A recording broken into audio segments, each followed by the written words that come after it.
আজকে আপনাদের জন্য নিয়ে এসেছি একদম সহজ ও মজাদার আলুর চপ রেসিপি। বাইরে মুচমুচে আর ভেতরে নরম স্পাইসি আলুর পুর। চা সন্ধ্যার জন্য এর চেয়ে ভালো নাস্তা আর হয় না। ঘরের সাধারণ উপকরণ দিয়ে খুব অল্প সময়ে তৈরি হয়ে যায় এই আলুর চপ। চলুন দেখে নেওয়া যাক কিভাবে বানাবো ঝটপট আলুর চপ। আলুর চপ বানানোর জন্য আমি 200 গ্রাম বেসন নিয়ে এর মধ্যে স্বাদ মতো নুন এবং কাশ্মীরি লঙ্কার গুঁড়ো আর সামান্য জল দিয়ে এবং সামান্য তেল দিয়ে একটা থকথকে ব্যাটার তৈরি করে নিচ্ছি। এবার প্যানের মধ্যে আমি দুটো শুকনো লঙ্কা, জিরে এবং ধনে দিয়ে একটা ভাজা মশলা তৈরি করে নিচ্ছি।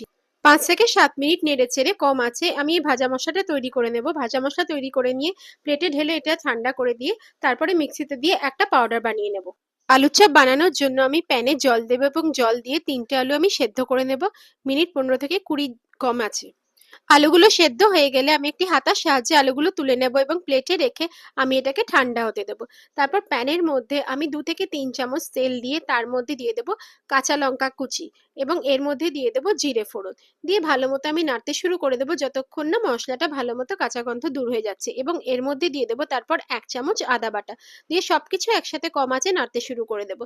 তারপর আলুটা যেটা আমি চটকে নিয়েছিলাম এটাও এর মধ্যে দিয়ে দেবো এবং ভালো মতো সবকিছু একসাথে মিশিয়ে নেব। এর মধ্যে দিয়ে দেবো স্বাদ মতো নুন। তারপর দিয়ে দেবো স্বাদ মতো বিট লবণ। বিট লবণটা দিলে যে কোনো আলুর চপের স্বাদ খুব দ্বিগুণ বেড়ে যায়। তাই বিট লবণটা দিলাম, এটা অপশনাল, আপনারা দিতেও পারেন না দিতে পারেন। তারপর এর মধ্যে দিয়ে দেবো ভাজা মশলা, যেটা আমি ঘুরিয়ে রেখেছিলাম 2 থেকে 3 চামচ, দিয়ে ভালো মতো সবকিছু একসাথে মিশিয়ে নেব এবং আঁচটা কমিয়ে রাখবো। প্লেটের মধ্যে কিছুটা বিস্কিটের গুঁড়ো ছড়িয়ে নিলাম মন্ডগুলো রাখার জন্য এবং হাতেও কিছুটা বিস্কিটের গুঁড়ো মাখিয়ে নিলাম। এবার পুরটা থেকে ছোট ছোট মন্ড তৈরি করে আমি ওই বিস্কিটের গুঁড়োর উপর প্রত্যেকটা মন্ড রেখে দিলাম ভাজার জন্য। প্রত্যেকটা মন্ড তৈরি হয়ে গেলে এবার প্যানের মধ্যে একটু বেশি করে তেল দিয়ে আমি মন্ডগুলোকে ব্যাটারে ডুবিয়ে ডুবিয়ে একে একে তেলের মধ্যে আমি ছেড়ে দিলাম। খুব বেশি আমি চপ এখানে ভাজছি না, চারটে চারটে করে ভাজছি যাতে একটার সাথে আরেকটা লেগে না যায়। আমি ব্যাচ ব্যাচ এখানে চপগুলোকে ভেজে নেব। আলুর চপটা যখন ভাজবেন তখন খেয়াল রাখবেন তেলটা যেন খুব বেশি গরম না হয়ে যায়।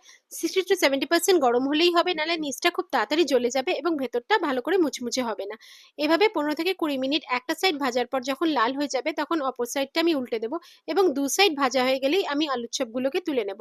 আবার সেকেন্ড ব্যাচগুলো একই রকম ভাবে আমাদের ভাজতে হবে কম আছে। লাল হয়ে গেলে একটা পিঠ উল্টে দেবো এবং দুটো পিঠ হয়ে গেলে আমরা প্লেটে তুলে নেব। এটা আপনারা বিকালে চায়ের সাথে মুড়ি দিয়ে যে কোনো সময় আপনারা খেতে পারেন। খেতে খুবই ভালো লাগবে বিকালের নাস্তা হিসেবে। ঘরের সাধারণ উপকরণে মাত্র কয়েক মিনিটে এই চপ বানিয়ে ফেলা যায়। বাচ্চা থেকে বড় সবাই এই স্ন্যাক্স পছন্দ করবে। যদি রেসিপিটি ভালো লাগে তাহলে লাইক, শেয়ার আর সাবস্ক্রাইব করতে ভুলবেন না। আবার দেখা হবে পরের ভিডিওতে অন্য একটা নতুন রেসিপি নিয়ে। ভালো থাকবেন, সুস্থ থাকবেন।